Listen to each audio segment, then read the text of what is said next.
கிறிஸ்துவுக்குள் பிரியமான தேவனுடைய வெளியேறப்பட்ட பிள்ளைகளே, கர்த்தராகிய இயேசு கிறிஸ்து நம்ம யாவரையும் ஆசீர்வதிப்பாராக. God bless you. பிரியமான இந்த கிரைஸ்ட் ரெவலேஷன் இந்த மெசேஜ் இப்பொழுது கர்த்தருடைய இரண்டாம் வருகை அதை குறித்து தான் நாம் பார்க்க போகிறோம். கடந்த வீடியோவிலே இந்த செய்தியை நான் விட்டேன். கர்த்தருடைய இரண்டாம் வருகை என்பதை குறித்து நான் வெளியிட்டேன். அது ஒரு சிறிய தவறு ஏற்பட்டு விட்டது. அதை குறித்து நான் இடையிலே பேசுகிறேன். ஆகவே இந்த செய்தியை தயவு செய்து முழுமையாய் பாருங்கள். கர்த்தருடைய இரண்டாம் வருகை குறித்து பாருங்கள். அந்த கர்த்தருடைய இரண்டாம் வருகை வருவதற்கு முன்பாக என்ன நடக்கிறது என்பதை குறித்து தயவு செய்து முழுமையாய் பாருங்கள். அருமையான தேவனுடைய வெளியேறப்பட்ட சகோதரியே, சகோதரனே, வெளியேறப்பட்ட மனவாட்டி பிள்ளைகளே, அது பாஸ்டா இருக்கட்டும், அது விசுவாசியா இருக்கட்டும், அது மனவாட்டியா இருக்கட்டும், யாரா இருந்தாலும் கர்த்தருடைய செய்தியை கேளுங்க. அல்லேலூயா. கர்த்தர் நம்மை ஆஸ்வதிப்பார். அவருடைய செய்தி கேட்க தான் நம்ம எல்லாருமே இருக்கிறோம். செய்தியில உங்களுக்கு எது வேணுமோ அதை எடுத்துக்குங்க, எது தேவையில்லை அதை விட்டுடுங்க. அல்லேலூயா. ஆகவே நமக்கு செய்தி முக்கியமா இருக்கிறது. இந்த கர்த்தருடைய இரண்டாம் வருகை ஒன்று இருக்கிறது என்பது நிறைய கிறிஸ்தவர்களுக்கு தெரியாது. கத்தோலிக்க மதத்தில் இருக்கிறவங்களுக்கு சுத்தமா தெரியாது. கத்தோலிக்க பிள்ளைங்களுக்கு ஒரு இரண்டாம் வருகை ஒன்று இருக்கிறதான்னு தெரியாது. சிஎஸ்ஐ பிள்ளைகளுக்கு அவர்களுக்கு ஓரளவுக்கு தெரிய வாய்ப்பு உண்டு. ஏன்னா அவங்களாம் பைபிளை வாசிப்பாங்க. பெந்தகோஸ்தக்காரனுக்கு கோயிலுக்கு போவாங்களே தவிர அது இப்படி ஒன்று இருக்குதான்றது கூட நிறைய பேருக்கு தெரியாது. பைபிள் எடுத்துன்னு போவாங்க, ஆனால் நிறைய பேருக்கு தெரியாது. சரி, எனிவே நம்ம இந்த செய்தியில கர்த்தருடைய இரண்டாம் வருகையை குறித்து நாம் பார்க்க போகிறோம்.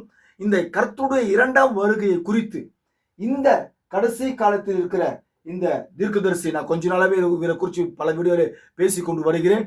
இவருடைய செய்தியை தான் நானும் படித்துக் கொண்டு வருகிறேன். ஆகவே ஸ்தாபன பிள்ளைகளே, இவருடைய வார்த்தை 7ஆம் தூதன் வில்லியம் மரியன் பிரென்னம் லவதிக்கியா சபையின் காலத்தில் வெளிப்படுத்தும் புத்தகத்தில் லவதிக்கியான் சபை காலம் ஒன்று இருக்கிறது. அந்த லவதிக்கியான் சபை காலத்தில் தான் இப்போது இந்த உலகம் முழுவதும் அந்த சபை காலத்தில் தான் ஜீவித்து கொண்டு போய் கொண்டு இருக்கிறோம்.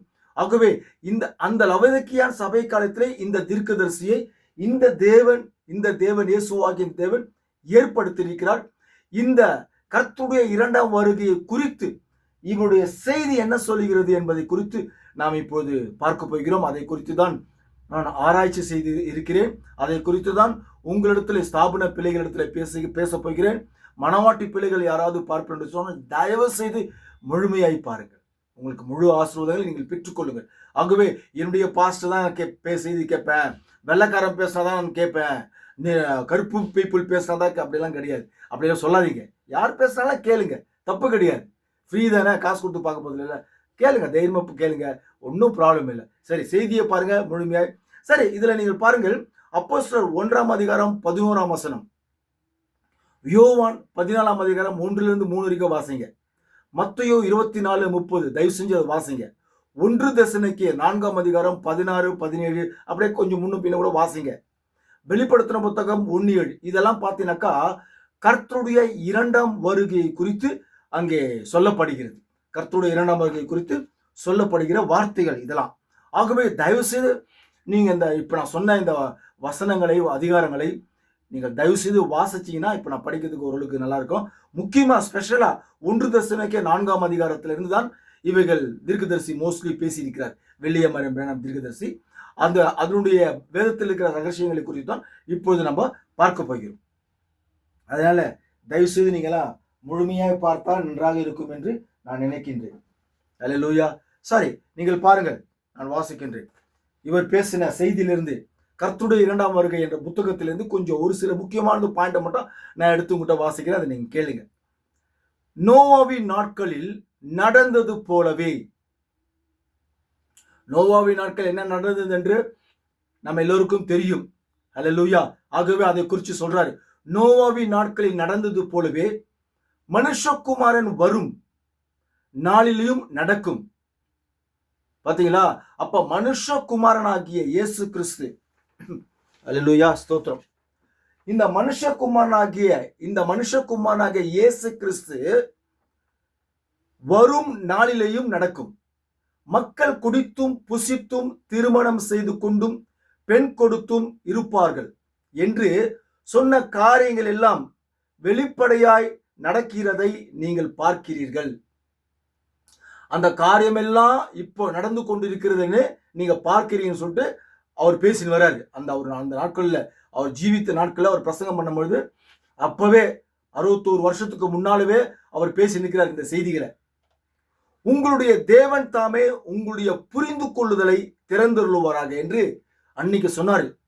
இன்னைக்கும் அதே தேவன் இன்றைக்கு இருக்கிற அநேக கிறிஸ்தவர்களுடைய மனதை, சிந்தனையை, அறிவை திறந்துள்ள வேண்டும், புரிந்து கொள்ளுதலை திறந்துள்ளுவாராக. அப்ப அவர்தான் நமக்கு புரிந்து கொள்ளத்தக்கதான மனதை திறக்கணும். இவை எல்லாம் அடையாள பலகையில் என்று பார்க்கும்படியாக புரிந்து கொள்ளுதலை தேவன் திறந்துள்ளுவாராக.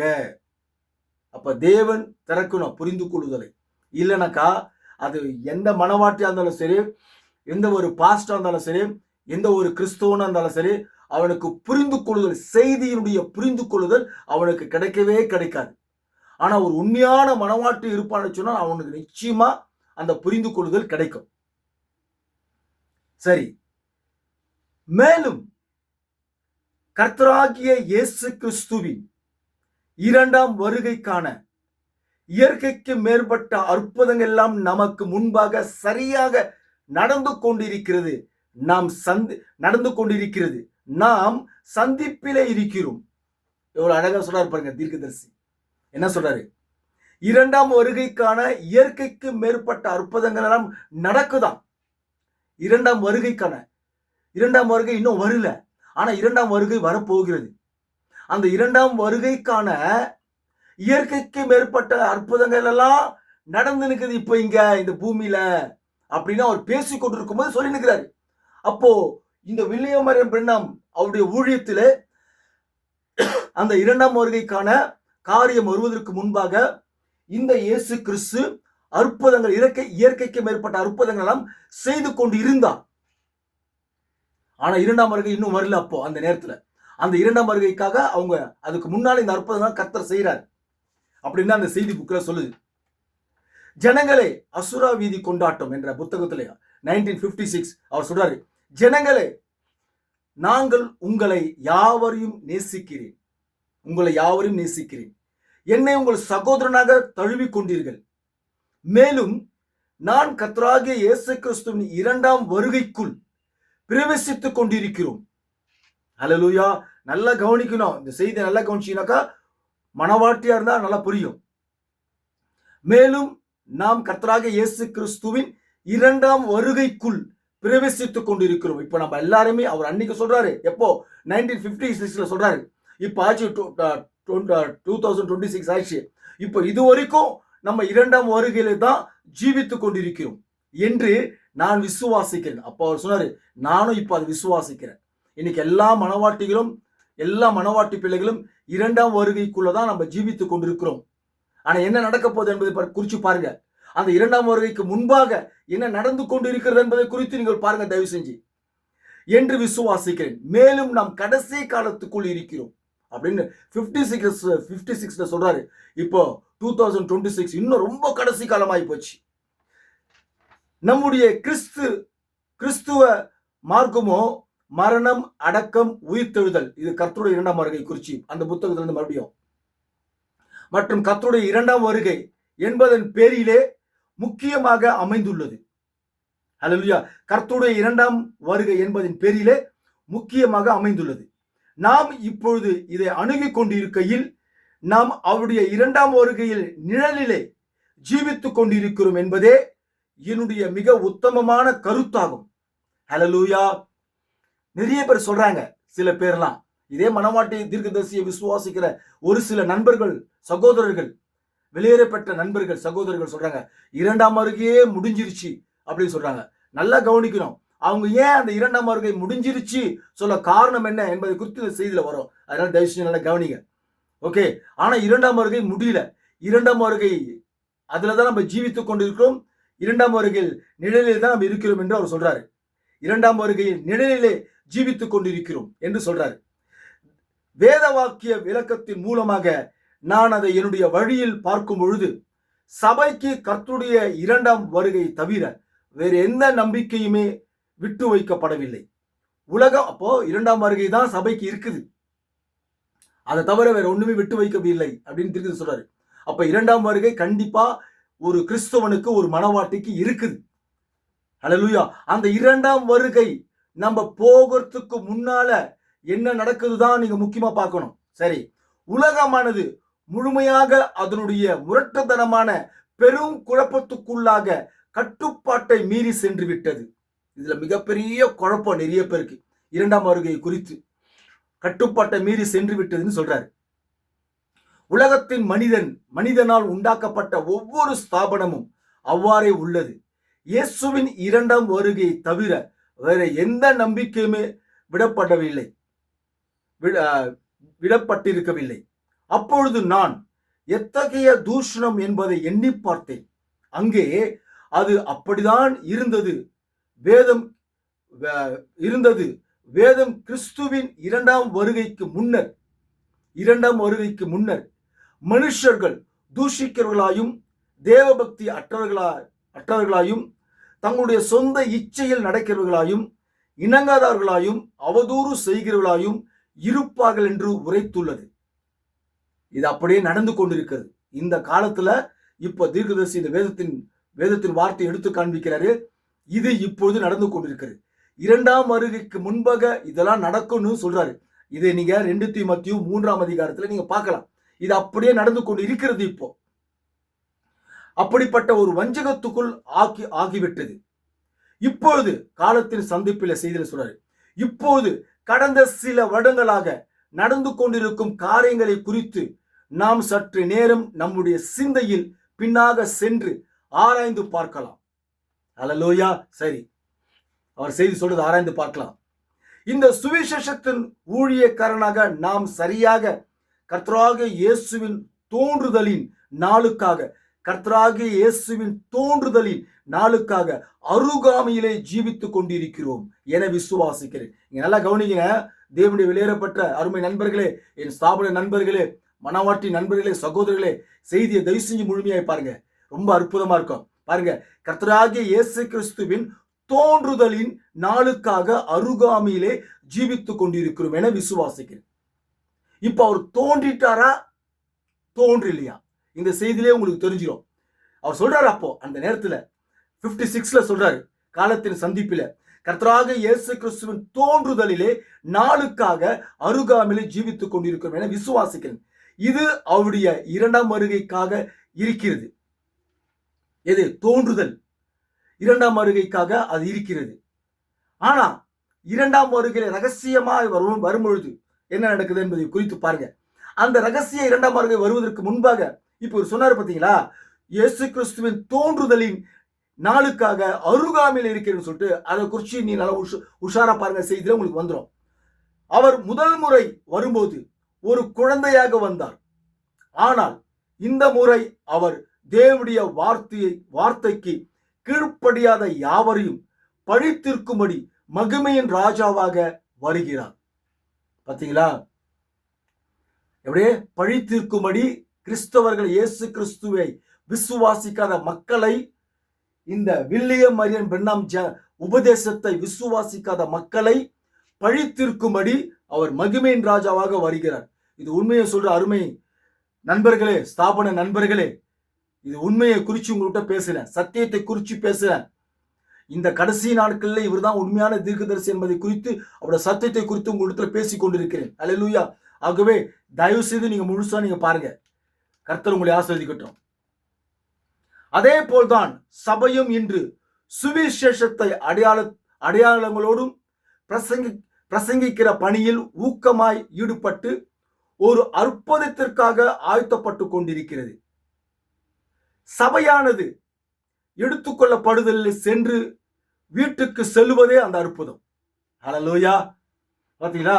சபையானது எடுத்துக்கொள்ளப்படுதலிலே சென்று வீட்டுக்கு செல்வதே அந்த அற்புதமா அவர் சொல்றாரு. மிக அற்புதமாக கடைசி நாட்களில் தேவன் தோற்றமளித்து அவருடைய வார்த்தையை உறுதிப்படுத்துவதாக வாக்களித்துள்ளார். என்றாலும் ஸ்தாபனங்கள் அதை ஏற்றுக்கொள்ள போவதில்லை. ஆமா பிரியமானவர்களே, ஸ்தாபன பிள்ளைகளுக்கு எவ்வளோ சத்தியத்தை நான் சொல்லிட்டு வரேன். என்னுடைய நண்பர்களுக்கெல்லாம், உறவினர்களுக்கு எவ்வளோ பேருக்கு நான் சொல்லி வரேன். யாருமே அதை கேட்கறது இல்லை. தீர்க்கதரிசி சொல்லிட்டாரு. என்ன சொல்றாரு கேட்டாக்கா, இந்த சத்தியங்கள் ஒன்லி ஃபார் மனவாட்டிக்கு மட்டும்தான் சொல்றாரு. எனக்குள்ள ஒரு வாஞ்சிய எப்படியாவது ஸ்தாபன பிள்ளைகள்லாம் சொல்லி இவரை குறித்து பேசி நம்ம கொண்டு வரணும்னு. ஆனா என்னுடைய வாழ்க்கையில எவ்வளோ பேருக்கு பேசிட்டேன். 2 உண்மையான உத்தமமான உண்மையான தேவனுடைய விலையேறப்பட்ட பிள்ளைகளை 2 பேரை மட்டும் தான் என்னால் கொண்டு வந்த முடியுது. அந்த 2 பேருமே இப்போ ஸ்ட்ராங்கா அசைக்க முடியாத மனவாட்டியா அவங்க ஜீவித்து கொண்டு இருக்கிறாங்க. இப்போ சரி, கர்த்தருக்கு ஸ்தோத்திரம். அவ்வளவுதான் முடிஞ்சது. என்னால எத்தனோ பேருக்கு சொல்லியிருக்கிறேன் என் வாழ்க்கையில. ஹல்லேலூயா. கிட்டத்தட்ட 30 வருஷமா நான் 35 வருஷமா பேசிக்கிறேன் இவருடைய தீர்க்கதரிசி குறிச்சி பல முறை. ஆனா ஒருத்தரோட சரி கேட்கல. 2 பேர் தான் என்னால சம்பாதிக்க முடிஞ்சுது. தேவன் தம்முடைய ஊழியக்காரங்க தீர்க்கதரிசிகள் இவை யாவும் வாக்குத்தத்தம், அந்த 2 பேருமே ஸ்ட்ராங் பீப்புள். ஹல்லேலூயா. வாக்குத்தத்தம் செய்தார். இயேசு கிறிஸ்து, யோவேல், பவுல், மல்கியா, திவ்ய வாசனாகிய யோவான் தீர்க்கதரிசிகள் இவர்கள் மூலமாய் கடைசி காலத்தில் அவர்களுக்கு அளிக்கப்பட்டவிருக்கும் கடைசி செய்தியை குறித்து தேவன் முன்னறிவித்திருக்கிறார். நீங்கள் வேண்டுமானால் இவைகளை குறித்து வைத்துக் கொள்ளுங்கள். சபைக்கு அது என்னவாயுள்ளது? யோவான் 14:12, யோவேல் 2:38, 2 தீமோத்தேயு 3ஆம் அதிகாரம், மல்கியா 4ஆம் அதிகாரம், வெளிப்படுத்துற புத்தகம் 10:1-7 வரைக்கும். இன்றைய சபைக்காக தேவனுடைய விலையேறப்பட்ட பிள்ளைகளை அவர் சொல்வதை கேளுங்க. இன்றைய சபைக்காக வார்த்தையானது மறுபடியும் மாமிசத்தில் அவருடைய மக்களிடையே தோன்றியுள்ளது பாருங்கள். ஆனாலும் அவர்கள் அதை விசுவாசிப்பதில்லை. ஹல்லேலூயா. எவ்வளவு அழகா சொல்றாரு பாருங்க. இங்க சொல்றாரு எதுலக்கா, 7 சீல் என்ற புத்தகத்திலே பக்கம் 431 வசனம் 197 அதுல சொல்றாரு, வார்த்தையானது மறுபடியும் மாமிசத்தில் அவருடைய மக்களிடையே தோன்றியுள்ளது. முதல் முறையாக வார்த்தையானது, அந்த வார்த்தையே மனிதனாய் தோன்றி இருக்கிறது. இது இந்த படம் வார்த்தையே மனிதனாய் தோன்றி இருக்கிறது. இப்போ இந்த வார்த்தையானது இந்த மாமிசத்தின் சரீரத்திலே அன்றைக்கு சொல்றாரு மக்களிடையே தோன்றியுள்ளது. வார்த்தை என்னது? கிறிஸ்து தான் வார்த்தை, வார்த்தை தான் கிறிஸ்து. ஆக இந்த கிறிஸ்துவானவரே இந்த மாமிசத்தின் சரீரத்திலே தோன்றி இருக்கிறார். கிறிஸ்து வார்த்தையானது மறுபடியுமாக இந்த மாமிசத்திலே தோன்றி இருக்கிறது. புரிஞ்சுதா? 2ஆம் வருகை வருவதற்கு முன்பாக திரைமறைக்கப்பட்டு கிறிஸ்துவானவர் ஒரு நடிகனின் ஆடையை உடுத்திக்கொண்டு, இது நடிகனின் ஆடை, இது ஒரு நடிகனின் ஆடை. இந்த கிறிஸ்துவானவரே இந்த நடிகனின் ஆடையை உடுத்திக்கொண்டு, இந்த கிறிஸ்துவானவர் இந்த வார்த்தையானது இந்த நடிகனின் ஆடைக்குள்ளாக, இந்த மனித சரீரத்துக்குள்ளாக அவருடைய மக்களிடையே தோன்றி இருக்கிறது என்று அவர் சொல்றாரு. 2ஆம் வருகையிலே மணவாட்டி போவதற்கு முன்பாக மணவாட்டிக்காக ரகசியமாக வெளிப்படுத்தின புத்தகத்திலே 10ஆம் அதிகாரத்தில் சொல்லப்படுகிற அந்த கிறிஸ்துவானவர் வரும்பொழுது ஏற்கனவே 7ஆம் தூதன் பூமியில் இருந்து கொண்டிருக்கிறார். அந்த கிறிஸ்துவானவர் இந்த 7ஆம் தூதன் இந்த திரைமறைக்கப்பட்ட இந்த நடிகனின் ஆடையை அவர் பெற்றுக்கொண்டார். பாருங்க, மணவாட்டி எடுத்துக்கொள்ளப்படுவதற்கு முன்பாக, 2ஆம் வருகையில் எடுத்துக்கொள்ளப்படுவதற்கு முன்பாக வார்த்தையாகிய தேவன் கிறிஸ்துவானவர் இந்த சரீரத்திலே திரைமறைக்கப்பட்டிருக்கிறார். ரகசியமாய் மணவாட்டிக்கு ரகசியமாய் இந்த சரீரத்திலே அமர்ந்து கொண்டு உள்புகுந்து மணவாட்டி கிட்ட பேசின்னு இருக்கிறார். இயற்கைக்கு மேற்பட்ட அற்புதங்கள் எல்லாம் செய்து கொண்டிருக்கிறார். உண்மையான பியூர் மணவாட்டி அந்த காலத்தில் இருப்பார்கள் என்று சொல்லியிருந்தால் இவரை முழுமையாய் ஏற்றுக்கொண்டிருப்பார்கள். இக்காலத்திலும் மணவாட்டி ஒன்று இருக்கும் என்று சொன்னால், இந்த காலத்துல திரைமறைக்கப்பட்டு கிறிஸ்து 2ஆம் வருகைக்கு வருவது, இந்த பூமிக்கு வருவதற்கு முன்பாக அவர் ஏற்கனவே 2ஆம் வருகைக்கு முன்பாகவே அந்த கிறிஸ்துவானவர் இந்த சரீரத்திலே அந்த லவோதிக்கேயன் சபை காலத்தில் ஏற்படுத்தின இந்த தீர்க்கதரிசி மூலமாய் வெளிப்பட்டு கொண்டிருக்கிறார். சரி, ஓகே, பாருங்க நீங்க. ஆனாலும் பாருங்கள், ஆனாலும் அவர்கள் அதை விசுவாசிப்பதில்லை. ஹல்லேலூயா. இன்றைக்கு மனவாட்டி சொல்லிக் கொண்டிருக்கிற அந்த தேவனுடைய பிள்ளைகள் கூட சில பேர் விசுவாசிக்கிறது இல்லை. புரியுதுங்களா? இதனாலதான் சில பேர் என்ன பண்றாங்க கேட்டாக்கா, இரண்டாம் வருகை முடிஞ்சிருச்சு, கர்த்தர் வெளிப்பட்டு விட்டாரு, இந்த சரீரத்து மூலியமா கர்த்தர் புகுந்து வெளிப்பட்டு விட்டாரு, இயற்கைக்கு மேற்பட்ட அற்புதங்கள் செய்கிறார் என்று அவங்க சொல்றாங்க. அதனால முடிஞ்சிருச்சு சொல்றாங்க. ஆனா இரண்டாம் வருகை முடியல. இரண்டாம் வருகை நம்ம எல்லாம் இரண்டாம் வருகைக்குள் இரண்டாம் வருகையிலே ஜீவித்துக் கொண்டிருக்கிறோம். அந்த இரண்டாம் வருகையில் நம்ம போகணும் இருப்பது சொல்வதற்காக தான் தேவன் இவருக்குள் திரைமறைக்கப்பட்டு நம்மள மனவாட்டி பிள்ளைகளை அணுவாக செதுக்கிக் கொண்டிருக்கிறார். சரி, இயேசு தம் மனவாட்டிக்காக பூமிக்கு மறுபடியும் தோன்றும் நேரத்தில், ஹல்லேலூயா, வெளிப்படும் அச்சமயம் என்ன நேரிடுமோ அது அப்போது புலப்படும். அவரை நாம் எல்லோரும் ஜெப சிந்தை உள்ளவர்களாய் நல்ல கிறிஸ்துவ ஜீவித்து, மனவாட்டி பிள்ளைகளே, நல்ல கிறிஸ்துவ ஜீவித்து, யாரு ஒரு மனவாட்டி நல்ல கிறிஸ்துவ ஜீவிக்கிறானோ அவனுக்குள் உண்மையான ஒரு சகோதர சிநேகம், ஒரு உண்மையான அன்பு அவனுக்குள் இருக்கும். நல்ல கிறிஸ்துவ ஜீவிக்காதவங்கிட்ட இந்த அன்பு இருக்காது, முழுமையான சகோதர சிநேகம் இருக்கவே இருக்காது. ஆனா அவங்க சகோதர சிநேகத்துல தான் ஜீவிக்கிறேன்னு சொல்லுவாங்க. 100% இருக்காது. பாருங்க, இயேசு தம் மனவாட்டிக்காக பூமிக்கு மறுபடியும் தோன்றும் நேரத்தில் அவர் தான் தோன்றிட்டாரு. ஹல்லேலூயா. இங்கதான் மனவாட்டி புரிஞ்சுக்கணும். ஆனா இரண்டாம் வருகையிலே ரகசியமாக அவர் தோன்றுவார், அது ஒன்று உண்டு. ஆனால் அந்த இரண்டாம் வருகையிலே அவர் வருவதற்கு முன்பாக, மனவாட்டி இந்த பூமியை விட்டு எடுத்துக்கொள்ளப்படுவதற்கு முன்பாக, இந்த இயேசு தம் மனவாட்டிக்காக பூமிக்கு மறுபடியும் தோன்றி இருக்கிறார். ஆனா என்ன காரணம் பாருங்க. சரி, தோன்றி இருக்கிறார். மனிதன் எப்பொழுதுமே அந்த தேவனை சரீர பிரகாரமாக காணவே அவன் விரும்புகிறான். அங்கதான் வருது வேண. ஹல்லேலூயா. அது மனவாட்டியா இருக்கட்டும், அது ஸ்தாபனமா இருக்கட்டும், மனிதன் தேவனை சரீரபூர்வமாக, ஹல்லேலூயா, சரீரபூர்வமாக காணவே அவன் விரும்புகிறான். அது மனிதனுடைய சுபாவம் இருந்து வருகிறது, மனிதனுடைய சுபாவம்.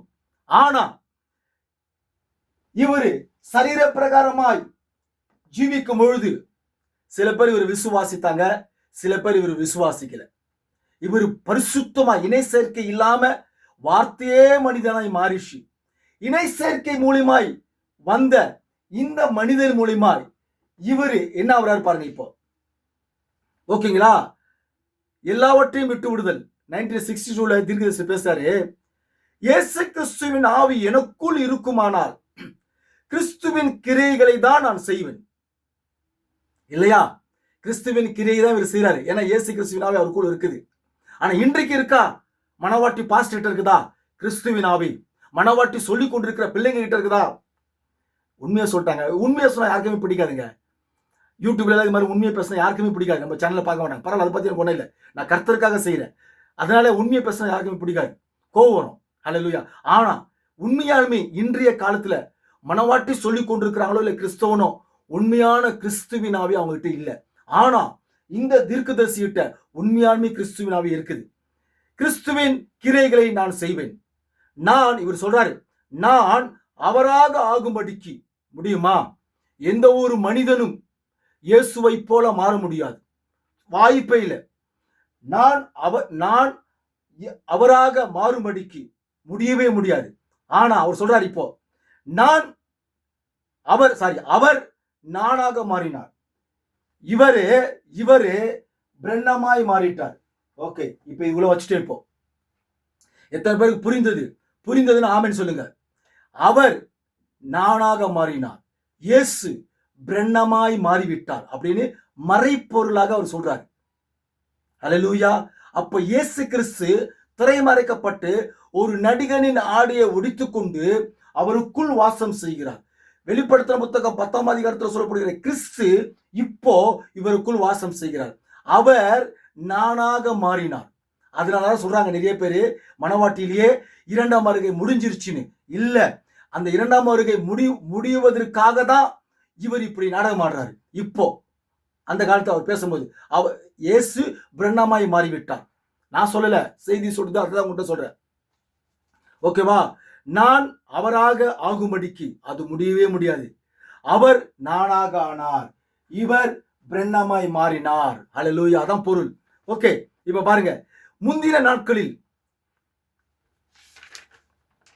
ஒரு நிமிஷம், நான் அவராக ஆகும்படிக்கு அவர் நானாக ஆனார் என்று சொல்லப்படுது.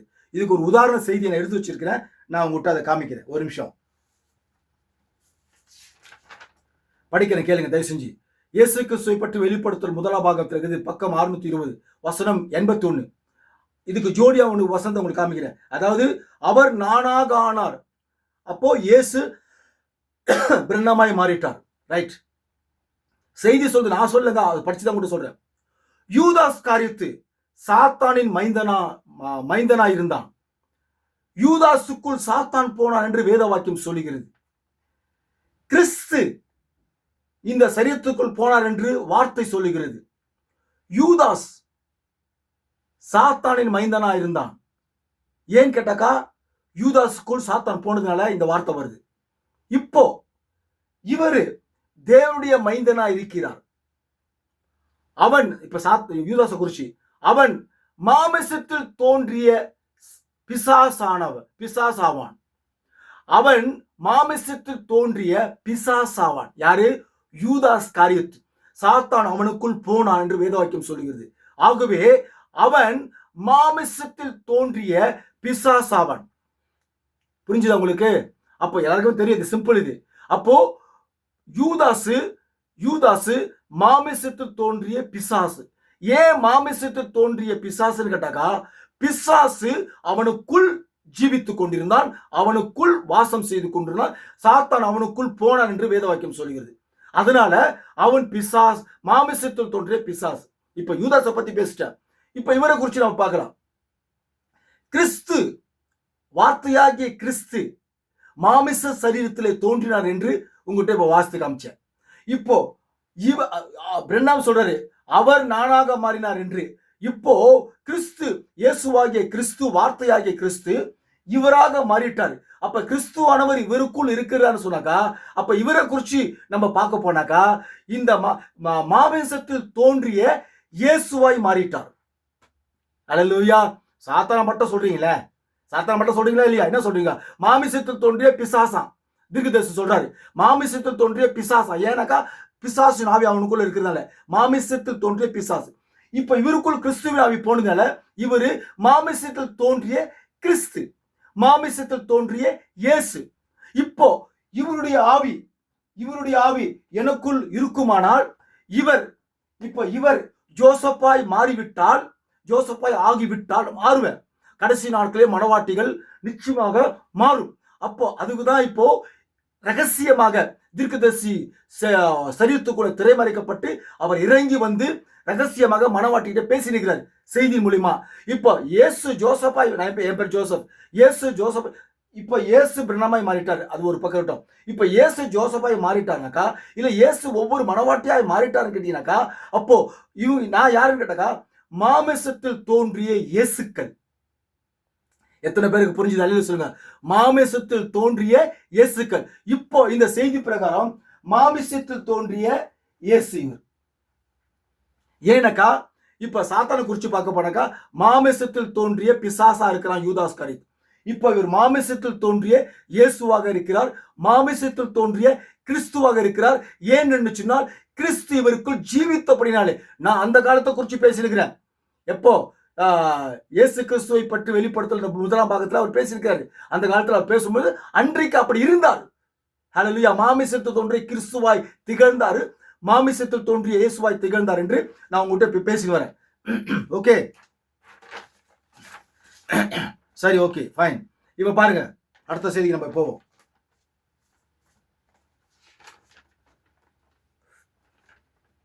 இப்போ முந்தின நாட்களில் அதே விதமாகத்தான்,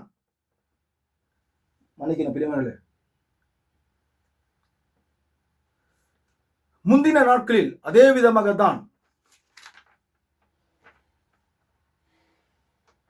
அவர்கள் செய்தனர். அவர்கள் இயேசுவானவர் கண்டிருந்தனர், இயேசுவை கண்டிருந்தனர். அவரால் செய்ய முடியும் என்று அவர்கள் அறிந்திருந்தனர். அவருடைய இருதயத்தின் அந்தகாரங்களை அவர் அறிந்திருந்தார்.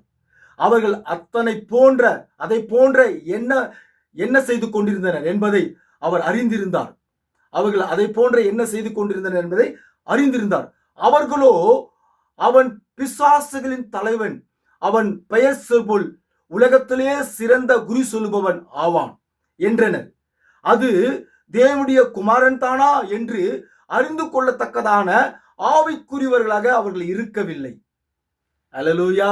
அன்றைக்கு அவர் சொல்றாரு, இன்றைக்கும் இவர் தேவனுடைய குமாரன் தானா, இவர் தேவனுடைய மைந்தன் தானா, இவர் உண்மையாண்மை கிறிஸ்துவிற்குள் வாசம் செய்தாரா, அவர் பிரண்ணமாய் மாறிவிட்டாரா என்று அவங்களுக்கு ஆவிக்குரியவர்களாக அவர்கள் இருக்கவில்லை. அதனாலதான் அவங்களுக்கு எல்லாம் தெரியல. இன்றைக்கு இருக்கிற மனவாட்டி சொல்லிக் கொண்டவர்களுக்கு அவங்களும் ஆவிக்குரியவர்களாக மாறாமல் இருக்கிறபடினால்தான் இரண்டாம் வருகைக்கு முன்பாகவே கிறிஸ்துவானவர் பிரண்ணமாய் மாறிவிட்டார். பிரண்ணாம் கிறிஸ்துவா இருக்கிறார், பிரண்ணாமானவர் இயேசுவா இருக்கிறார் என்று ஆவிக்குரியவர்களா இல்லாமல் இருக்கிறபடினால்தான் அவங்களுக்கு இன்னமும் தெரியாம இருக்குது. அல்லேலூயா. ஆனால் இரண்டாம் வருகைக்கு முன்பாகவே, நாம் எடுத்துக்கொள்ளப்படுவதற்கு முன்பாக கிறிஸ்து நமக்காக, மனவாட்டிக்காக செயல்பட்டு கொண்டிருக்கிறார். அதுதான் அவர்கள் காரியத்திற்கு புறம்பாக பார்த்தனர். நிச்சயமாக ஒரு கோவேறு கழுதையின் மேல் இன்னும் மற்றது சவாரி செய்து எருசலேமுக்கு இயேசு வர வேண்டியதாக இருந்தது. ஆனால் அவர்களோ இரண்டாம் வருகையை நோக்கி பார்த்து கொண்டிருந்தனர். ஹல்லேலூயா. ஆனா அவங்க இப்போ மனவாட்டி சொல்லி கொண்டு இருக்கிறவங்க இரண்டாம் வருகையை தான் பார்த்து கொண்டிருக்கிறாங்க. அந்த இரண்டாம் வருகைக்கு முன்பாக கிறிஸ்துவானவர் வெளிப்பட்டு கொண்டிருக்கிறார். அவர் பிரண்ணமாய் மாறிவிட்டார், ஹல்லேலூயா என்று அவர்கள் புரிந்து கொள்ளுதலை இல்லாமல் இருக்கிறார்கள், ஆவிக்குரியவர்களாக இல்லாமல் இருக்கிறார்கள் இன்றைய காலத்து மனவாட்டிகள். ஹல்லேலூயா. சரி, பாருங்க, ஆகாயத்தில் எடுத்துக்கொள்ளப்படுறது சொல்றாரு. செய்தியில 1965 சொல்றாரு, கடைசி காலத்தில் கத்தோலிக்க ஸ்தாபனமும் புரொட்டஸ்டன்ட் ஸ்தாபனமும் கூடாவார்கள் என்று இயேசு சபையின் மேலே நின்று கொண்டு உள்ளே செல்ல முயல்வார் என்றும் வேதம் தீர்க்க தரிசனம் உரைத்துள்ளது என்பது உங்களுக்கு தெரியுமா?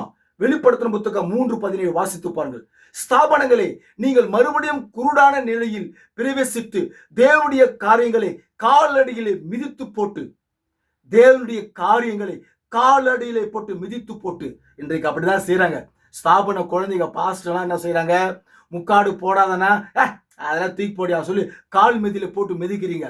ஞானஸ்தானம் அப்போஸ்தலர் 2:38 கர்த்தராக இயேசு கிறிஸ்துவின் கொடுக்கிற ஞானஸ்தானம் தான் உண்மையான ஞானஸ்தானம். பிரசங்கம் பண்ணா அதை நீங்க காலடியில போட்டு மிதிக்கிறீங்க. இப்படி அநேக காரியங்களை குறித்து பேசிக்கினே வரலாம். பெண்கள் பிரசங்கம் பண்ணக்கூடாது, ஊழியம் செய்யக்கூடாது, பவுல் தீர்க்கதரிசி பைபிள் அழகா திட்டவட்டமா போட்டு இருக்குது, தன் சொந்த புருஷனுக்கு உபதேசம் செய்யக்கூடாதுன்னு உங்களுக்கு அதை எடுத்து காமிச்சாக்கா நீங்கள் அதை உங்க காலடியிலே போட்டு அதை மிதிக்கிறீர்கள் என்று அவர் சொல்றாரு. மறைமுகமா பேசுறாரு. அதான் பர்த்தம். இன்னைக்கு பெந்தகோஸ்தலர் அதான் செய்யறாங்க. தேவனுடைய வார்த்தையை, தேவனுடைய சத்தியத்தை அவர்கள் காலடியிலே போட்டு மிதிக்கிறார்கள். அவை பொருட்டல்ல என்று எண்ணி அவைகளை பரியாசம் செய்கிறார்கள். அதெல்லாம் என்ன பெரிய விஷயம், நீங்க வேற பிதா குமாரன்ல கொடுத்தான்னா இயேசு கிறிஸ்து அவர்கள் கொடுத்தான்னா எல்லாம் ஒண்ணுதான் பிரதர். நான் இயேசு விசுவாசிக்கிறேன் பிரதர், அது போதும் எனக்கு, அவர் விசுவாசம் பரலோகப்படும் அப்படின்னு சொல்றாங்க. அல்லேலூயா. மக்கள் பரியாசம் செய்கின்றனர். ஆனால் மனவாட்டிக்கோ எடுத்துக்கொள்ளப்படுதல் என்னும் நிகழ்ச்சி உறுதி என்பது வெளிப்படுத்தப்பட்டுள்ளது. ஹல்லேலூயா. மனவாட்டிக்கோ எடுத்துக்கொள்ளப்படுதல் என்னும் நிகழ்ச்சி உறுதி என்பது வெளிப்படுத்தப்பட்டுள்ளது. நீ எடுத்துக்கொள்ளப்படணும்னாக்கா, மனவாட்டிகளை தயவு செஞ்சு கேளுங்க. ஏன் பாஸ்டர் தான் கேட்பேன் அப்படிலாம் சொல்லாதீங்க மக்கு மாதிரி. ஹல்லேலூயா. உன் பாஸ்டர் சொல்றதையும் கேளு. இந்த மாதிரி மனவாட்டி பிள்ளைகள் சத்தியத்தை உண்மையா பேசினா கேளுங்க. நான் வெள்ளக்காரன் பேசினாதான் கேட்பேன் அப்படிலாம் சொல்லாதீங்க. ஹல்லேலூயா. முரட்டுத்தனமா பேசாதீங்க. நீலாம் மனவாட்டி அழகே இல்லை அப்படி பேசுனீங்க. சகோதர சிநேகமே இல்லை உங்ககிட்ட. சரி, அதை பத்தி நான் பேசல. அதை பத்தி பேசினா வேற எங்கேயோ பேசிட்டேன். சரி, மனவாட்டிக்கோ எடுத்துக்கொள்ளப்படுதல் என்னும் நிகழ்ச்சி உறுதி என்பதை வெளிப்படுத்தியுள்ளது. அந்த மனவாட்டி எடுத்துக்கொள்ளப்படுதல் ஒன்று செயல்படு அந்த காரியத்துல ஒரு மனவாட்டி எதிர்பார்க்கிறா. நான் போகணும்னாக்கா முதல்ல இந்த லவோதிக்கேயன் சபை காலத்துல இயேசு பிரண்ணமாய் மாறிட்டார் விசுவாசி. எப்படி இப்ப உங்களுக்கு உதாரணம் காமிச்சேன். மாமிசத்தில் தோன்றிய சாத்தான் யூதாஸ் அப்படின்னு படிச்சு காமிச்சேன். பிரண்ணாம் தீர்க்கதரிசி சொல்றாரு. அதே போலதான் கிறிஸ்து இவருக்குள் முழுமையா இருக்கிறபடினாலே மாமிசத்தில் தோன்றிய இயேசு, மாமிசத்தில் தோன்றிய கிறிஸ்து, நீங்க நம்புறீங்க நம்பல, அதை பத்தி நான் கவலைப்படல. இதுதான் ரியல் சத்தியம். சரி, அது நிகழ்விருக்கும் நேரத்தை கிறிஸ்துவின் உண்மையான மனவாட்டி எதிர்நோக்கி இருக்கிறாள். அது ஒரு வெளிப்பாடு. நாம் இப்பொழுது பேசிக்கொண்டிருக்கும் எடுத்துக்கொள்ளப்படுதல் என்பது மனவாட்டிக்கு மாத்திரமே உரியதாகும். பார்த்தீங்களா? மனவாட்டிக்கு மாத்திரமே உரியதாகும். எடுத்துக்கொள்ளப்படுதல் என்பது இல்லை என்றால் நம் நிலைமை என்ன? நாம் என்ன செய்ய போகிறோம்? நாம் வாழ்ந்து கொண்டிருக்கும் காலம் என்ன? நமக்கு அளிக்கப்பட்ட வாக்குத்தத்தம் யாது? எடுத்துக்கொள்ளப்படுதல் என்பது நிச்சயம் உண்டு. மனவாட்டி பிள்ளைகளே, இரண்டாம் வருகை முடிஞ்சிருச்சு சொல்லக்கூடிய அருமையான என்னுடைய அருமை சகோதர நண்பர்களே, என்னுடைய தேவனுடைய பிள்ளைகளே, மனவாட்டிகளே, இரண்டாம் வருகை முடிஞ்சிருச்சு. சில பேர் நிறைய பேர் சொல்றாங்க, மனவாட்டியில ஒரு குரூப் சொல்லுது, அவங்களுக்காக ஸ்பெஷலா பேசுறேன். இங்க பாருங்க எவ்வளவு அழகா தீர்க்க சொல்றா பாருங்க. எடுத்துக்கொள்ளப்படுதல் என்பது நிச்சயம் உண்டு என்று வேத வாக்கியம் கூறுகிறது. அது தெரிந்து கொள்ளப்பட்ட மனவாட்டிக்கு மாத்திரமே உரியது. தெரிந்து கொள்ளப்பட்ட மனவாட்டிக்கு மாத்திரமே அந்த எடுத்துக்கொள்ளப்படுதல் உரியது. தெரிந்து கொள்ளப்பட்ட மனவாட்டி மாத்திரமே இந்த சரீரத்தில், இந்த பிரண்ணாம் சரீரத்தில் திரைமறைக்கப்பட்டு ஒரு நடிகனின் ஆடியை ஒடித்துக் கொண்டு அவர் பிரண்ணாமாய் மாறிவிட்டார், கிறிஸ்து இவருக்குள் ஜீவிக்கிறார் என்று அவள் விசுவாசிப்பார். எனக்காக நான் பறந்து போவதற்கு முன்பாக, நான் எடுத்துக்கொள்ளப்படுவதற்கு முன்பாக, நான் எடுத்துக்கொள்ளப்பட வேண்டும் என்பதற்காகவே அவர் திரைமறைக்கப்பட்டு என்னோடு செயல்பட்டு கொண்டிருக்கிறார் என்பதை அவள் விசுவாசிப்பார். என்று எடுத்துக்கொள்ளப்படுதல் என்பது நிச்சயம் உண்டு என்று வேத வாக்கியம் கூறுகிறது. அது தெரிந்து கொள்ளப்பட்ட மனவாட்டிக்கு மாத்திரமே உரியது. சபையாகிய வெளியே இழுக்கப்பட்ட மனவாட்டிக்கு மாத்திரமே. அல்லேலூயா. சபையானா நம்ம தான் சபை. இந்த சபை எங்க இருந்துச்சுன்னா ஸ்தாபனத்துக்குள்ள இருந்தது. ஸ்தாபனத்துக்குள்ள இருந்து வெளியே இழுக்கப்பட்டது. வார்த்தை கிறிஸ்துவானவர் நம்மளை வெளியே இழுத்தார். அதுக்கு மட்டும்தான் அது உரியது, மனவாட்டிக்கு மாத்திரமே. தேவனால் அது தெரிந்து கொள்ளப்பட்ட மனவாட்டிக்கு மாத்திரமே உரியது. எது? எடுத்துக்கொள்ளப்படுதல். ஓகே. சபையாகிய வெளியே. ஓகே. தேவனால் ஆதியிலே முன்னறிந்து முன்குறிக்கப்பட்ட பிதாவின் ஆவிக்குரிய அணுவாக இருக்கிறார். யாரு? மனவாட்டி. பிதாவின் ஆவிக்குரிய அணுவாக இருக்கிறார் அந்த மனவாட்டி. அது பாருங்க, என்ன சொல்றாரு பாருங்க. உங்களுக்கென்று நியமித்துள்ள ஸ்தானத்தை வேறு யாருமே அபகரிக்க முடியாது. உங்களுக்கென்று நியமித்திருக்கிற மனவாட்டி ஸ்தானத்தை யாராலையுமே ஒண்ணுமே செய்ய முடியாது. சில பாஸ்டர் சொல்லுவாங்க, என்ன சொல்லுவாங்க, யூடியூப்ல வேஸ்டா பார்க்காது, கெட்டு போவாதீங்க, அவன் ஒன்று பேசினுக்கிறான், அதனால கெட்டு போவாதீங்க அப்படின்னு சில பேர் பேசுவாங்க. அந்த மனவாட்டி யூடியூப் பார்த்தாலும் சரி, எதை பார்த்தாலும் சரி, அவளை அந்த மனவாட்டி ஸ்தானத்திலிருந்து அவளை அசைக்கவே முடியாது. கடுகளவு அசைக்க முடியாது. யாரு என்ன சொன்னாலும் அசைக்க முடியாது. என்ன சொன்னாலும் அசைக்க முடியாது. எனக்கென்று மனவாட்டி ஸ்தானம், என்னுடைய ஸ்தானம் இருக்கிறது. எனக்கென்று கிறிஸ்து, நான் இரண்டாம் வருகையிலே போவதற்கு முன்பாக கிறிஸ்து என்னோடு பேசிக்கொண்டிருக்கிறார், கிறிஸ்து வெளிப்பட்டு விட்டார் என்றெல்லாம் அவன் விசுவாசிப்பா. ரகசியமா இரண்டாம் வருகை வருவதற்கு முன்பாக இன்னொரு இதெல்லாம் எத்தனையோ வருகைகள் இருக்குது. எத்தனையோ வருகை சொல்லலாம், அப்படி பார்க்க மாட்டாங்க. சில பேர் பாச சொல்லுவாங்க. அப்படின்னா அந்த சீடர்கள்லாம் ஒரு மனப்பட்டு ஒரு வீட்டில் உட்கார போது பரிசுத்தா வருகை, அது ஒரு வருகை இல்லையா அப்படின்னு சொல்லுவாங்க. மக்கு மாதிரி பேசுவாங்க சில பேர்லாம். வருகைன்னு பார்த்தா நிறைய இருக்குது. வருகைன்னு பார்த்தாக்கா வேதத்தில் வழியா. அது மாதிரிதான் இதுவும் வருகை. மனவாட்டிக்கு ரகசியமாய் லவதிக்கியன் சபையில வந்த வருகை அது. அதுதான் உங்களுக்கு இவ்வளவு படிச்சு காமிக்கிறேன், மனவாட்டி தெரிஞ்சு கொள்ளுன்றதுக்காக. அப்போ இந்த மனவாட்டி பாத்தீங்கன்னாக்கா பிதாவின் ஆவிக்குரிய அணுவாக இருக்கிற அந்த மனவாட்டி அந்த ஸ்தானத்தை யாராலுமே ஒண்ணுமே செய்ய முடியாதுங்க. அவளை அப்படி ஸ்ட்ராங்கா நிப்பாவ. அல்லேலூயா. சரி பாருங்க, வேறு யாரும் அபகரித்துக் கொள்ள முடியாது. வெளிப்படுவது என்றால் என்ன? நல்லா கவனிக்கணும். இந்த நாளில் இயேசு எவ்விதமா இருக்கிறார், இது அவர் அப்ப பேசின வார்த்தை. ஆகாயத்தில் எடுத்துக்கொள்ளப்படுது 1965 பேசின வார்த்தை. அவர் பேசினவர் என்ன பேசுறாரு? 65 பேசுறாரு. இந்த நாளில் இயேசு எவ்விதம் இருக்கிறார் என்பதை மக்களுக்கு உணர்த்துவதே. ஆனா அவர் மறைப்புறதான் உணர்த்தின்னு வராரு. இப்ப நான் பகிரங்கமா உங்ககிட்ட சொல்றேன், இன்றைக்கு 2026 இந்த நாளில் இப்ப நான் படிக்கிறேன், இந்த நாளில் இயேசு எவ்விதம் இருக்கிறார் என்பதை மக்களுக்கு உணர்த்துவதே. ஆனா இயேசு அந்த நாளிலே அவர் பேசும்போது 1965 பேசும்போது இயேசு எவ்விதம் இருந்தார் சொன்னாக்கா, இயேசு பிரன்னமாய் திகழ்ந்தார், பிரன்னமாய் காணப்பட்டார். இயேசு கிறிஸ்து பிரன்னமாய் காணப்பட்டார். இயேசு கிறிஸ்து பிரன்னமாய் காணப்பட்டார். நான் சொல்லல, செய்தி சொல்லுது, நான் உங்களுக்கு சொல்றேன். அல்லேலூயா. இதுதான் உண்மையான சத்தியம்.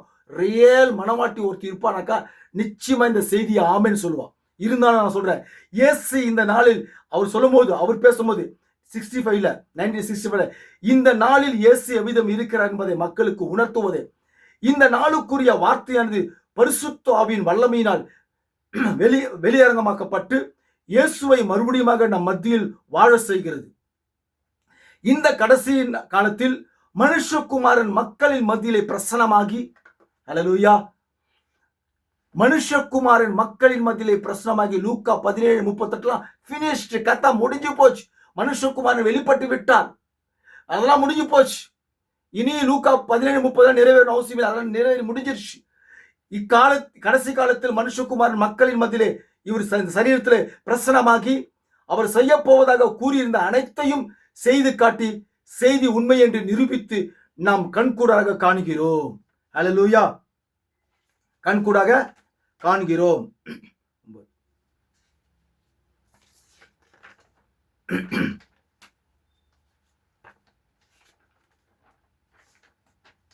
ஒரு நிமிஷம் பிள்ளைகளே. 8:10 கர்த்தர் பரலோகத்திலிருந்து இறங்கி வந்து, அல்லேலூயா, கர்த்தர் பரலோகத்திலிருந்து இறங்கி வந்து முன்பு செய்தது போன்றே இப்போதும் மக்களுக்கு தம்மை வெளிப்படுத்துவதை நீங்கள் காண்கிறீர்கள் அல்லவா? அல்லேலூயா. அவர் சொல்றாரு பாருங்க, 1965 ஆகாயத்தில் எடுத்துக்கொள்ளப்பட்ட செய்தியில அவர் பேசுறாரு, கர்த்தர் பரலோகத்திலிருந்து இறங்கி வந்து முன்பு செய்தது போன்றே இப்போது மக்களுக்கு தம்மை வெளிப்படுத்துவதை நீங்கள் காண்கிறீர்கள் அல்லவா என்று தீர்க்கதரிசி வில்லியம் பிரென்னம் பேசின்னு வராரு. அப்ப என்ன அர்த்தம்? பரலோகத்திலிருந்து இறங்கி வந்து திரைமறைக்கப்பட்டு பிரென்னாமுடைய சரீரத்திலே பரிபூர்ணமாய் அவர் செயல்பட்டு கொண்டிருக்கிறார். நீங்கள் காண்கிறீர்கள் அல்லவா? திறக்கப்பட்ட வேத புத்தகம் எனக்கு முன்பாக இருக்கிறது. நான் கூறுவது முற்றிலும் உண்மை, நான் கூறுவது முற்றிலும் முற்றிலும் உண்மை. மனுஷகுமாரன் தம்மை மறுபடியும் வெளிப்படுத்துகிறார்.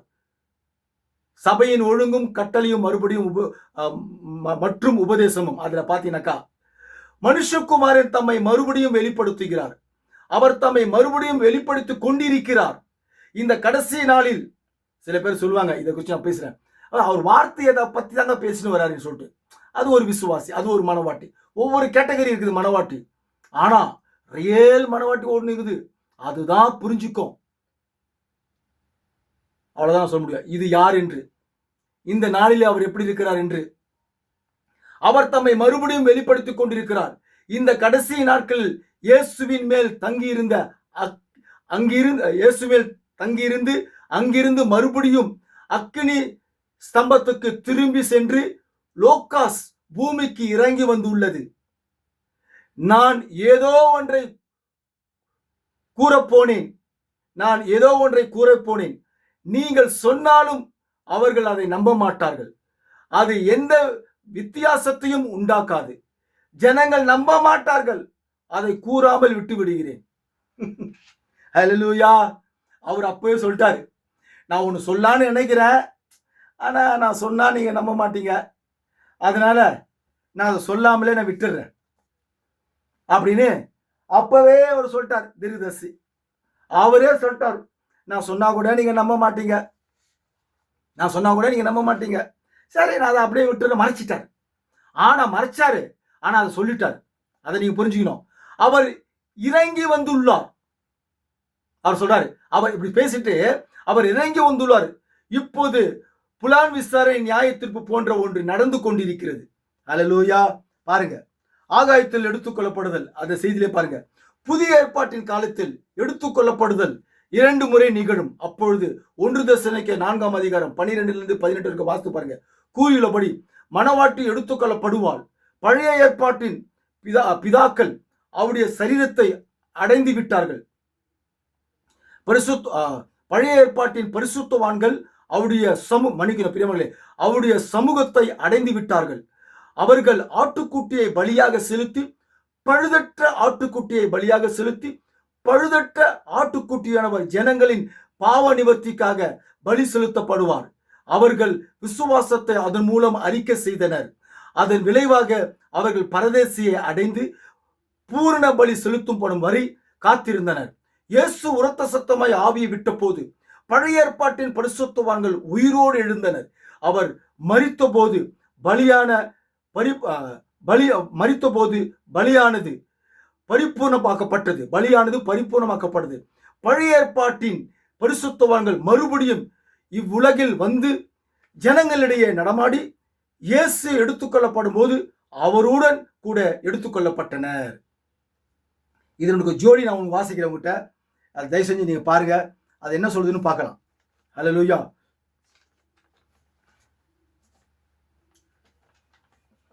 ஜோடி பாருங்க.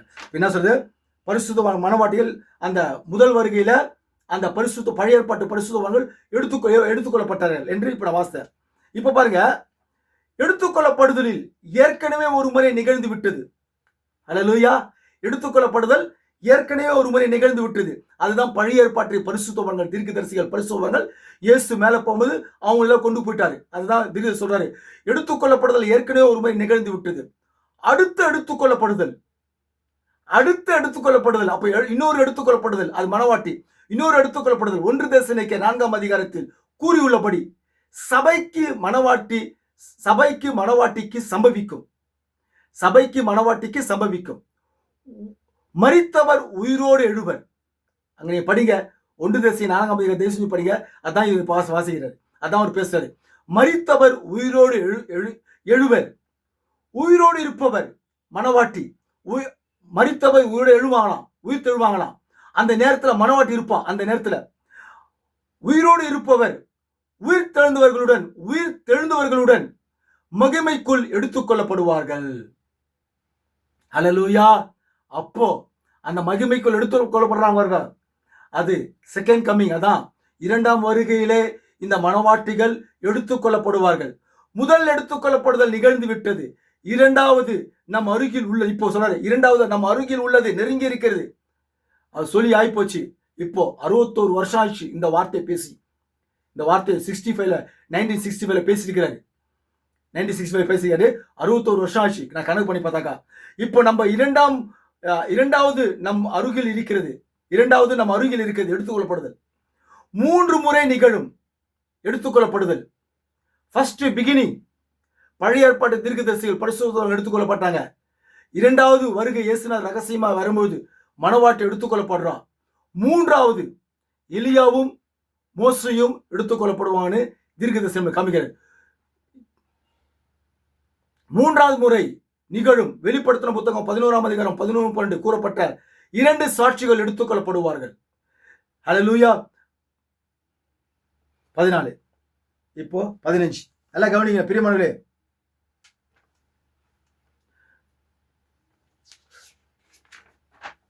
ஒவ்வொரு காரியமும் இப்போ அடையாளத்தின் சத்தம்.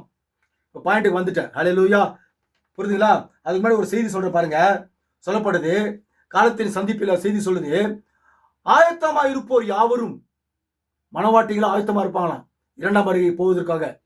ஆயத்தமா இருப்போர் யாவரும் இயேசுவின் மகிமையின் 2ஆம் வருகையில் எடுத்துக்கொள்ளப்பட்டு மத்திய ஆகாயத்தில் அவரை சந்தித்து அவரோடு கூட இருப்பார்கள். ஹல்லேலூயா. கோடி கோடி ஸ்தோத்திரம். இப்ப பாருங்க, அடையாளத்தின் சத்தம் என்ற செய்தியில, அடையாளத்தின் சத்தம் அந்த செய்தி புத்தகத்தில் வாசிக்கிற ஒவ்வொரு காரியமும் தேவனோடு மூன்றில் பயணம் செய்கிறது. தேவன் மூன்றில் பரிபூர்ணப்படுகிறார். கவனிக்கணும். இயேசு கிறிஸ்துவின் முதல் வருகை அவருடைய மனவாட்டியை மீட்பதாகும். முதல் வருகையில அவருடைய மனவாட்டியை மீட்பதாகும்.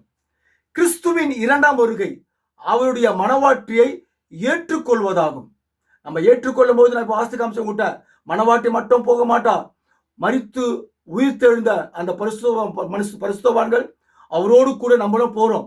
அப்போ வசனம் சொல்லுது, கிறிஸ்துவின் இரண்டாம் வருகை அவருடைய மனவாட்டியை ஏற்றுக்கொள்வதாகும். இப்ப கவனிங்க நல்லா. கிறிஸ்துவின் மூன்றாம் வருகை அவருடைய மனவாட்டியோடு 1000 வருட அரசாட்சியில் ஆளுகை செய்வதாகும். ஒவ்வொரு காரியமும் மூன்றில் செயல்படுகிறது. இரண்டாம் வருகையில நம்ம எடுத்துக்கொள்ளப்படுறோம். கிறிஸ்துவின் மூன்றாம் வருகை அவருடைய மனவாட்டியோடு 1000 வருட அரசாட்சியில் ஆளுகை செய்வதாகும். அப்போ மூன்றாம் வருகையில ஆளுகை செய்வதற்காக அவரோடு கூட பூமிக்கு இறங்கி வருவோம். நான் கடந்த வாரத்துல இந்த செய்தியை ஃபர்ஸ்ட் நான் வெளியிட்டேன். அதை நான் உடனே டெலீட் பண்ணிட்டேன். இப்ப நான் செய்யும்போது என்ன ஆச்சுன்னு கேட்டா, நான் அப்படி பேசின்னு இருக்கும்போது நான் ஒரு சிறிய தப்பு பண்ணிட்டேன். ஒரு சின்ன தப்பு பண்ணிட்டேன். தப்பா பேசிட்டேன். அதாவது கிறிஸ்துவின் இரண்டாம் வருகை அவருடைய மனவாட்டியை ஏற்றுக்கொள்வதாகும். கிறிஸ்துவின் மூன்றாம் வருகை அவருடைய மனவாட்டியோடு 1000 வருட அரசாட்சியில் ஆளுகை செய்வதாகும் நான் படிச்சேன். ஆனா அது மறுபடியும் அதை பேசும்போது என்ன பண்ணிட்டேன்னு கேட்டாக்கா, நான் ஒரு சின்ன தப்பு பண்ணிட்டேன். வாய் வளரி என்ன பேசுறேன்னு கேட்டாக்கா, மனவாட்டி எல்லாம் இங்கிருந்து போய் அவரோடு கூட இறங்கி வருவதுதான் அதுதான் இரண்டாம் வருகை ஆகும் அப்படின்னு சொல்லிட்டேன். மனவாட்டி எல்லாம் இங்க போய் மனவாட்டி இங்கிருந்து போறாங்க, இரண்டாம் வருகையில போயிட்டு மூன்றாம் வருகையில இப்ப நான் படிச்சது போல மூன்றாம் வருகையில அவருடைய மனவாட்டி 1000 வருட அரசாட்சிக்கு வருவதாகம்னு அதை நான் படிச்சுட்டேன். ஆனா அது நான் போன வீடியோவில் நான் பேசும்போது என்ன பண்ணாக்கா, நம்ம எல்லாம் எடுத்துக்கொள்ளப்பட்டு இரண்டாம் வருகை அவரோடு கூட வருவதுதான் இரண்டாம் வருகை வருவதாகவும் பேசியிருக்கிறேன். இது நான் அறியல. உடனே நான் என்ன பண்ண பேசி முடிச்சு நான் மறுநாள் சர்ச்சுக்கும் நான் போனேன். காலை 5 மணிக்கு எழுச்சி பேசிட்டு இப்பவும் 5 மணிக்கு எழுச்சி பேசுறேன். உடனே அது பேசி முடிஞ்சிருச்சு. அதுல ஒரு மனவாட்டி சொல்லக்கூடிய ஒரு சகோதரன், அவர் மனவாட்டியை சொல்றாரு. மனவாட்டி, நான் மனவாட்டி அப்படின்னு அவர் சொல்றாரு.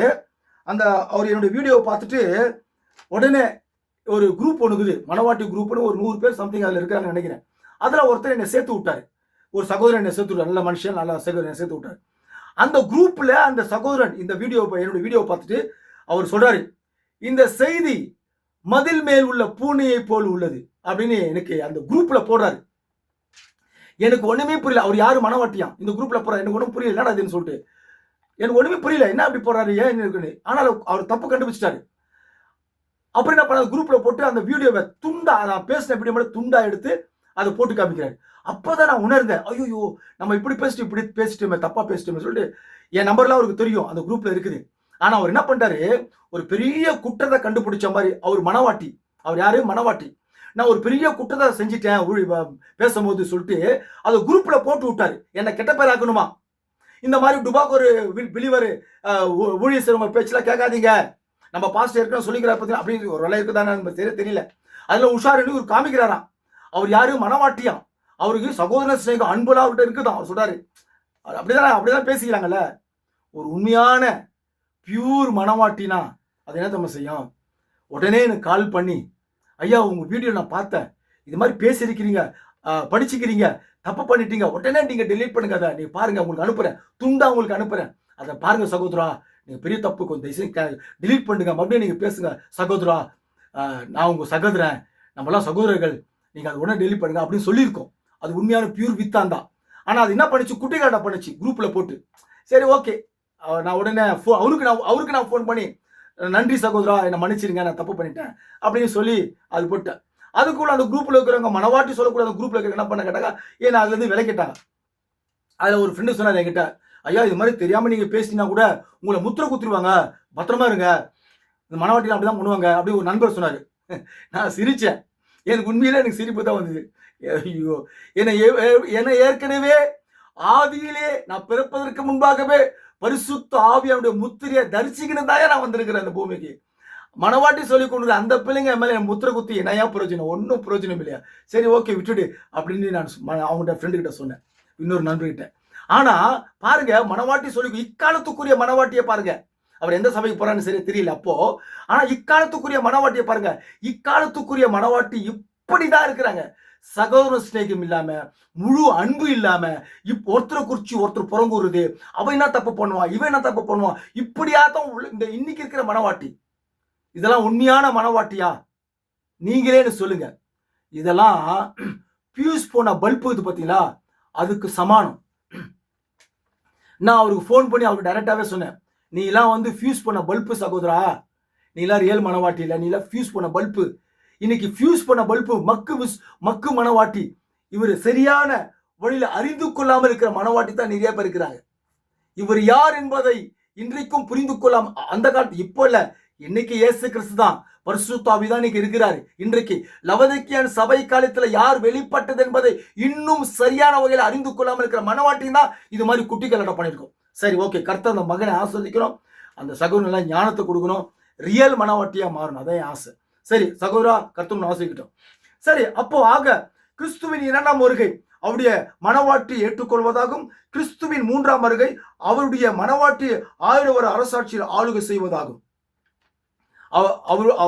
3ஆம் வருகை அவருடைய மனவாட்டியோடு 1000 வருட அரசாட்சியில் ஆளுகை செய்வதாகும். சரி, இப்ப பாருங்க, 7 சீல் புத்தகத்துல 520 பக்கம், 520 பக்கம், கிறிஸ்துவின் முதல் வருகை ரத்தம் சிந்தி மரிப்பதற்கென மனிதனாக தோன்றினார். கிறிஸ்து 3 முறை வருகிறார். அவர் 3 என்னும் எண்ணிக்கையில் பரிபூர்ணப்படுகிறார். பாருங்கள், ஆனால் சாத்தானின் எண்ணிக்கையோ 4 ஆகும். அவன் வருவதை கவனியுங்கள். அவன் 4, அது 4. கிறிஸ்துவை கவனியுங்கள். முதலாவது கிறிஸ்து ரத்தம் சிந்தி மரிப்பதற்கென மனிதனாக தோன்றினார். அது சரியா? அது அவருடைய முதல் வருகை. எடுத்துக்கொள்ளப்படுதலின் போது அவர் 2ஆம் முறை வருகிறார். நல்லா கவனிக்கணும். எடுத்துக்கொள்ளப்படுதல் போது 2ஆம் முறை வருகிறார். இன்றைக்கு மனவாட்டி எல்லாம் 2ஆம் வருகையே நோக்கி பார்த்துனுக்குது. ஒரு செய்தி நான் வாசிக்க அமைச்ச பத்தியா, இப்போ இருக்கிற மனவாட்டியெல்லாம் 2ஆம் வருகையே நோக்கி பார்த்துனுக்குது. அந்த 2ஆம் வருகைக்கு முன்பாக மனவாட்டிக்காக இந்த கிறிஸ்து திரைமறைக்கப்பட்டு வந்து விட்டார் என்று அவங்க இன்னும் சரியா கண்டுக்கல நான் நினைக்கிறேன். ஆனா சில பேர் கண்டுக்கிறதுனால தான் 2ஆம் வருகை முடிஞ்சிச்சுன்னு அறியாம பேசுறாங்க. அதை கொஞ்சம் தயவு செஞ்சு புரிஞ்சுக்குங்க. 2ஆம் வருகை முடியல, 2ஆம் முறை வருகிறார். அப்பொழுது நாம் மறுரூபமாகி, எப்படிப்பா மறுரூபமாகறீங்க? எதன் மூலியமா நீங்க மறுரூபமாகறீங்க? மனவாட்டிங்களே, நீங்களா மறுரூபமாக காரணம் என்ன? இந்த கிறிஸ்துவானவர், இந்த இயேசுவானவர் திரைமறைக்கப்பட்டு இவர் மூலியமாய் வெளிப்பட்டு இயற்கைக்கு மேற்பட்ட அற்புதங்களாம் செய்து மனுஷகுமாரன் வெளிப்பட்டு இவர் மூலியமாக இந்த கிறிஸ்துவானவர் இவர் மூலியமாக 1500 மெசேஜ் கொடுத்திருக்கிறார். அந்த செய்தியின் மூலியமாய் தான் இன்றைக்கு 2ஆம் முறை வருகிறார். அப்பொழுது நான் மறுரூபமாக, எப்படி மறுரூபமாகிற? அந்த உபதேசத்துல தான், அந்த செய்தியில தான் நீ மறுரூபமாகிற. நீ மறுரூபம் ஆகும்படியாக தான் ரகசியமா இந்த சரீரத்துல நுழைஞ்சாரு. மனவாட்டி மறுரூபம் அடையணும், எடுத்துக்கொள்ளப்படணும் என்பதற்காக தான், மரித்தோர் உயிரடையணும் என்பதற்காக தான் 2ஆம் வருகை வருது. 2ஆம் வருகை வருது. அதுக்கு முன்னால மனவாட்டி, உயிரோடு மனவாட்டி மறுரூபம் அடையணும், அவர் எடுத்துக்கொள்ளப்படணுன்றதுக்காக தான் ஏற்கனவே ரகசியமாக திரைமறைக்கப்பட்டு இந்த சரீரத்தில் லவோதிக்கேயன் சபை காலத்தில் வெளிப்பட்டு விட்டார். ஓகே, முடிஞ்சு போச்சு, சாப்டர் ஓவர். மறுரூபமாகி அவரை ஆகாயத்தில் சந்திப்போம். அவர் 3ஆவது முறை வருகையில் அவர் தேவ அவதாரமாக இருக்கிறார். அவர் 3 முறை மட்டுமே வருகிறார். ஷார்ட்டா பேசுறார். ஓகே, இப்ப பாருங்க, கவனிங்க பிரியமானங்களே. 7 சபை காலங்களில் வியாக்கியானம் 1965 பேசுறாரு நினைக்கிறேன். ஆமா, 1965. உயிரோடு இருக்கும் மனவாட்டியின் சரீரம் அணுவாக மகிமையின் சரீரமாக மாறும். அல்லேலூயா, மகிமையின் சரீரமாக மாறும். எப்படி? இவருடைய செய்தியிலே, தீர்க்கதரிசி வில்லியம் மரியன் பிரணாம் செய்தியிலே, மனவாட்டி, உயிரோடு இருக்கும் மனவாட்டி சரீரம் அணுவாக மகிமையின் சரீரமாக மாறும். இவருடைய செய்தியிலே மாறும். அப்போது எடுத்துக்கொள்ளப்படுதல் சம்பவிக்கும். ஆட்டுக்குட்டியானவரின் கல்யாணம் நடைபெறும். இன்றைக்கு மனவாட்டிகள், உயிரோடு இருக்கும் மனவாட்டிகள் சரீரம் அணுவாக மகிமையின் சரீரமாக மாறவில்லை என்று சொன்னால் அவளால் எடுத்துக்கொள்ளப்பட முடியாது. இந்த செய்தியை கேட்டதான் இப்ப பேசினிக்கிறேன். கிரைஸ்ட் ரெவலேஷன் மெசேஜ் 2ஆம் வருகை குறித்து இந்த செய்தியை நீ விசுவாசித்தான் அணுவா மாறும். இல்ல என் பாஸ்ட் செய்தி மட்டும் தான் கேட்பேன்னு சொன்னாக்கா அதில் எஸ்கு முஸ்கா மாறிடும். சரி, போச்சு, முடிஞ்சு போச்சு கதை கந்தல். மகிமையின் கல்யாணம் விருந்துக்கு பிறகு, இயேசு அவர் ஆகாயத்தில் எடுத்துக்கொள்ளப்பட்ட பிறகு, இயேசு மனவாட்டி எடுத்துக்கொள்ளப்பட்டு மகிமையில் பிரவேசித்து கல்யாணம் செய்தவர்களாய் பூமிக்கு திரும்பி வருகிறார். அல்லேலூயா. இந்த பூமியில் இருக்கிற மனவாட்டிகள், அல்லேலூயா, எடுத்துக்கொள்ளப்பட்டு ஆகாயத்தில் எடுத்துக்கொள்ளப்பட்டு இயேசு மனவாட்டி எடுத்துக்கொள்ளப்பட்டு மகிமையில் பிரவேசித்து கல்யாணம் செய்தவராய் பூமிக்கு இறங்கி வருகிறார். அல்லேலூயா. கவனிங்க, இயேசு தம் மனவாட்டியுடன் 1000 வருட அரசாட்சியில் தன் தகப்பனாகிய தாவீதின் சிங்காசனத்தின் மேல் வீற்றிருக்கிறார். ஆளுகை செய்ய வரும்போது அவர் தாமே அவளோடு கூட ராஜாவும் ராணியுமாக வருவார். ஹல்லேலூயா. ராஜாவும் ராணியுமாக. ஹல்லேலூயா. இந்த மனவாட்டிகள் எடுத்துக்கொள்ளப்பட்ட பிற்பாடு, 2ஆம் வருகையிலே எடுத்துக்கொள்ளப்பட்ட பிற்பாடு, 3வது முறை 1000 வருட அரசாட்சிக்கு பூமி வரும்போது ராஜாவும் ராணியுமாக அவர்கள் வருகிறார்கள். ஒரு பாருங்க, ஆதியாகமம் 45:5 சொல்லுது, ஜீவ விருட்சனை செய்யும்படிக்கு தேவனை உங்களுக்கு முன்னே அனுப்பினார் என்றான். நீங்க அந்த ஸ்டோரிலாம், யோசேப்பின் ஸ்டோரி ரொம்ப அற்புதமான ஸ்டோரி. அது இயேசு கிறிஸ்துக்கு ஒப்பிட்டு இருக்குதுன்னு பலமுறை வேதத்தில் இருக்குது. தீர்க்கதரிசி அதான் சொல்றாரு. ஆனா அந்த பஞ்ச காலங்களில் வருவதற்கு முன்னாடி அவங்களை போஷிக்க முடியாத, அதுக்கு முன்னாலேயே யோசேப்பை முன்னாடியே அனுப்பிட்டாரு. அனுப்பி தேவன் என்னை உங்களுக்கு முன்னே அனுப்பினார் அப்படின்னு சொல்லப்படுது. அதே போலதான் மனவாட்டிகள் எடுத்துக்கொள்ளப்படுவதற்கு முன்பாக நம்ம அணுவாய் மாற வேண்டும் என்பதற்காக ஏற்கனவே தேவன் இந்த தீர்க்கதரிசியை லவோதிக்கேயன் சபை காலத்தில் அனுப்பியிருக்கிறார். ஹல்லேலூயா. சரி, ஆளுகை செய்ய வரும்போது அவர் தாமே மனவாட்டியோடு அவர் வருகிறார். அவர் தேவனுடைய வார்த்தையாய் படிக்க மிஸ் பண்ணிட்டேன் ஒரு சப்ஜெக்ட்ல, நான் இப்ப வாசிக்கிறேன். அந்த தேவனுடைய வார்த்தையானது மாமிசமாகி நமக்குள் நமது மத்தியிலே வாசம் பண்ணினார். அப்போ மனவாட்டி, இது ஒரு பக்கம் இருக்கட்டும். இப்ப மனவாட்டி என்ன ஆகுது? ராஜாவும் ராணியுமாக நம்ம வரோம் பூமியில. ஓகேங்களா? மனவாட்டி ராஜாவும் நம்ம ராணியுமாய் திருமணம் செஞ்சுக்கின்னு இந்த பூமிக்கு நம்ம வரோம். ரியல் மனவாட்டி, உண்மையான பியூர் மனவாட்டி. இப்போ இது சொல்றேன், 7C இருக்குது, பக்கம் 209, வசனம் 232. அந்த தேவனுடைய வார்த்தையானது மாமிசமாகி நமக்குள் நமது மத்தியில் வாசம் பண்ணினார். ஏற்கனவே இப்பொழுது தேவனுடைய வார்த்தையானவர் தமது சபையில் மாமிசமாகி நமது மத்தியில் வாசம் பண்ணுகிறார். ஹல்லேலூயா. காட் பிளஸ் யூ பிரியமானவர்களே. 3வது முறை நாம் இந்த பூமிக்கு வரும்போது அவரோடு கூட ராஜாவும் ராணியுமாக மனவாட்டியானவள் இந்த பூமிக்கு வருகிறாள். 2ஆம் வருகை முடியவில்லை. 2ஆம் வருகை நிழலிலே தான் ஜீவித்துக் கொண்டிருக்கிறோம். 2ஆம் வருகைக்காக காத்து கொண்டிருக்கிறோம். இயேசு கிறிஸ்து 2ஆம் வருகையிலே வரும்பொழுது நாம் எடுத்துக்கொள்ளப்படுவோம். 3வது முறை திருமணம் செய்து ராஜாவாகவும் ராணியுமாகவும் நாம் இந்த பூமிக்கு வருவோம். அதற்கு முன்பாக ரகசியமாக இந்த சரீரத்தில் திரைமறைக்கப்பட்டு கிறிஸ்து வெளிப்பட்டு விட்டார். இயேசு பிரன்னமாய் மாறிவிட்டார். காட் பிளஸ் யூ பிரியமானவர்களே. கர்த்தர் உங்களையும் அடியனையும் ஆசீர்வதிக்கட்டும். முழுமையாய் பார்த்த பிள்ளைகளை தேவனாகிய கர்த்தர் இயேசு கிறிஸ்துவின் நாமத்தில் முழு ஆசீர்வாதங்களை பெற்றுக்கொள்ள முடியாது ஜெபிக்கிறேன். God bless you.